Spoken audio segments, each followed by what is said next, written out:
Hello subscribers, and welcome to the channel, and welcome to a little glimpse at something that I've been getting into recently, and I thought it may be of interest to you. As many of you know, this has been my companion in the virtual reality voyage, HTC Vive. This thing has really immersed me, especially on a lot of the shooters and the battle royale games, like no other kind of virtual reality headset. And I had tried the headset from Oculus, but it was the Vive with its room scale and being able to move around that really did sell it to me. Even though the audio on this wasn't the best when it came to microphones and creating content. Well, times change, and so do we. And as we get older, we have a few more pennies to spend, and I ended up going for this. The HTC, oh, don't you dare. Now, we can't say the HTC because this is Valve's. Valve went, thank you very much, we made loads of money, but we'd like to make shed more. Piss off. And this is the result, the Valve Index. Now, this is a quality piece of virtual reality merchandise. And what I'm going to be doing in the rest of this video is, I'm going to discuss with you the pros and the cons to getting this headset. And if you're wondering what this is, I should explain possibly in another video. No, don't worry, I'm not going to be binning off all the other PC games. I've been working like a madman and I've had lots of issues. And getting this to work has not been plain sailing, I will tell you. It certainly wasn't as easy to get up and running as it was with the Vive. So here we are in the Index, and one of the first things that I actually want to mention is the quality of the microphone here on this headset. This is a far superior microphone when it comes to the Vive. No more popping, no more crackling, and as I've mentioned in the intro, you really don't need to use an aftermarket microphone in order to be able to get the quality out of this headset. This is unprocessed, this is directly out. So that is a plus, an absolute plus for this headset. So here we are in Pavlov, as you can see the beautiful visuals, but before we actually get to talk about the clarity and the things on this headset, what I wanted to talk about was the FOV. I moved a little bit fast there. Now, as you know, many people in the virtual reality world complain about the FOV, or the field of view around the headset, when it came to the HTC Vive. People put it down to the same experience of using a diver's mask and actually looking through into the virtual reality world through that diving mask. Well, I don't want to go into every single detail because there are a million videos out there, but this headset supposedly has a 20%, if only women, leave it, 20% extra FOV. And when I initially put this headset on, I'll admit, I was a little disappointed. I guess I was kind of expecting a huge leap into virtual reality 2.0 when in essence, it's really only 1.5. So yes, I have a larger peripheral, especially in the vertical plane. When it came to the sides here, there is like these black circles, and I have got the headset as close to my eyes as I actually can get them. So the FOV was, I will admit, a slight disadvantage or a slight negative that I was actually expecting. Now in this video, you're not going to be seeing the whole picture because it's only coming out of one eye and you don't get the full effect. So I can see much more than you can actually see on this video.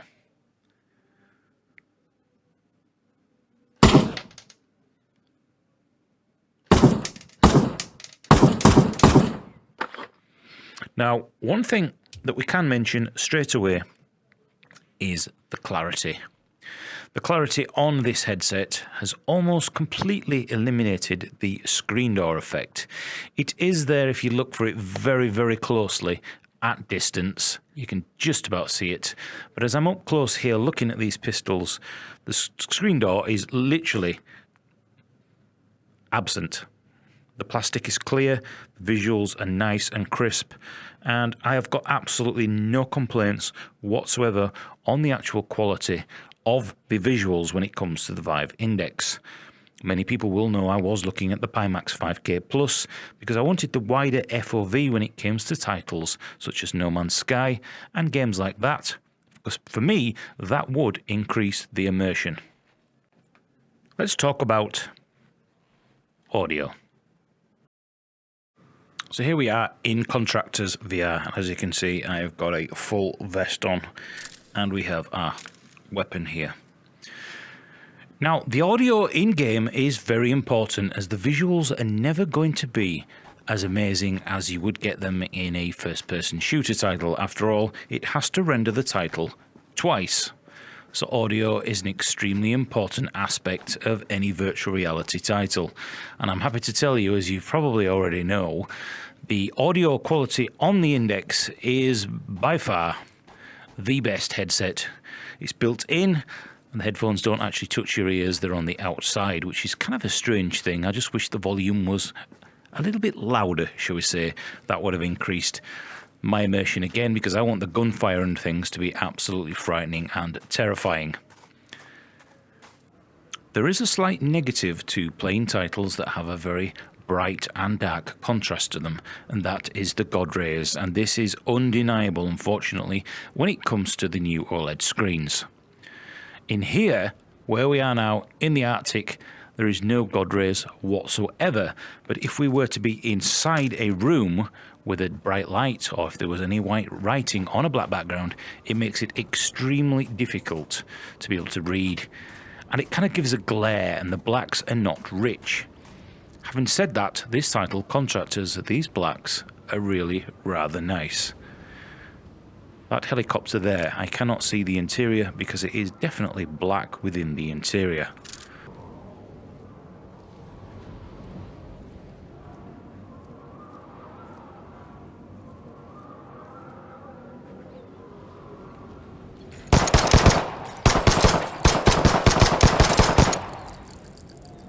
So we love our first-person shooters, and there has been a lot of titles on the market currently in Battle Royale. And the reason many of you know I used to have the Parablaze channel in the past that was let go was purely because not a lot of people were really interested in the small indie developers creating kind of shallow, small experiences. There wasn't any really big AAA games or games in virtual reality that you really wanted to put some time in. Time has moved on, bigger titles are coming. But as I said, in this video, we're really going to be looking at the pros and the negatives of the headset. I need a cup of tea. Many of you may be questioning why I haven't got the Knuckles controllers and why I only went for the HTC Vive ones and I didn't upgrade. It seems out there on the internet, many people on Reddit and all the forums around the world, people are complaining the controller joysticks simply do not click in.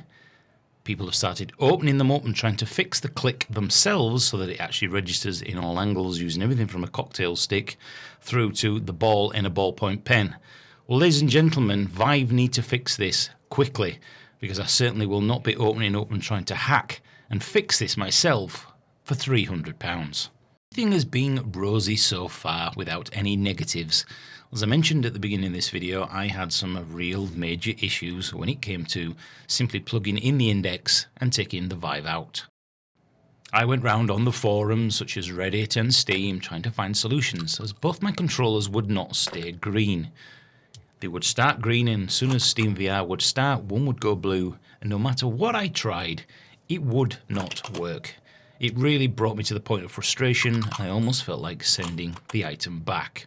However, I ended up here on Discord in the Index forum, and there were many players in here such as Hyper, Sarge, who else was in here, Vanoff, and a few other people in here, apologies if I've missed your name, who really took the time over 3 days to try and help me coming up with ideas, trying to find solutions. And in tandem with these guys and the actual official Steam support guy who was absolutely brilliant, a guy called Thor, even though it was 14 or so hours in between the support, there's another guy there, Sarge888, thank you sir, I much appreciated your support and help. Over the 3 days, what actually turned out was happening was it was all due to my Philips Hue lighting system. This was affecting the Bluetooth basically from the lighthouses to the headset. So if you're having the same issue, please do look at this. Now, over those 3 days while I was giving my system reports and logs and everything else, Steam actually released an update for the VR beta. Now, I can't take full credit for that, but a little bit of that credit will be mine due to the information and the logs and everything else that was sent over to Thor, and the patch was released. Now I can have the Philips Hue on, and with the patch, both controls go green, meaning my experience with the Index has improved, and that really was the main issue for me, having almost considered booting it around my room and sending it back. So thank you to everybody here on the Index Discord, and thank you to Thor, the Steam support guy, for helping me get this issue fixed. Your help really has been amazingly appreciated. With many more titles becoming more of a fully fledged game, virtual reality, I think, is having its kind of rebirth. So the competition for the Pimax 5D, the Valve Index, and the HTC Cosmos, and any of the Rift that are actually out already, I think this is quite an exciting time. With titles such as Lone Echo and the opportunity for us to be able to play games via Revive, you really are onto a winner when it comes to the HTC and the Index, giving us the opportunity to play every title that's actually out. Here, we're actually in Red Matter, a fantastic game that's very slow paced and will give you a great immersion factor, no matter really what headset you're actually playing on. This is probably going to be quite a controversial opinion, but I do find the Vive gives me a slightly more immersion. Whether this is due to the different type of screens between LCD and OLED, etc., I'm not quite sure. The 3D seems more intense on the Vive than it does on the Index, so I would be interested to know if anybody else feels the same. Clarity, FOV, and of course the 90 to 144 Hz, which is available on this headset, but there are not many games you can play at the very high settings and achieve that. So I don't really feel as though I've experienced the 144 Hz on any title yet. So there you have it, that is the Valve Index. It's very difficult not to say HTC, but of course they have gone their own separate ways. Should you buy this headset? Well, hopefully this video has helped you make your mind up on whether you should go for the Index, for the HTC, or whether you should look at the alternatives such as Pimax and the new headset from HTC that's coming out real soon.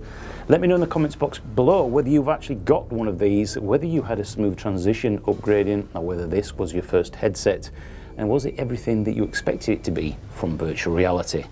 I certainly will be trying some more titles here on both of the channels actually, more based around the first-person shooters such as Battle Royale, or any games that really give us an amazing experience that you just cannot get on a 2D screen. Hope that's been of interest to you. If you don't mind, I need to go off and execute some people who enjoy arcade shooters. See you on the other side.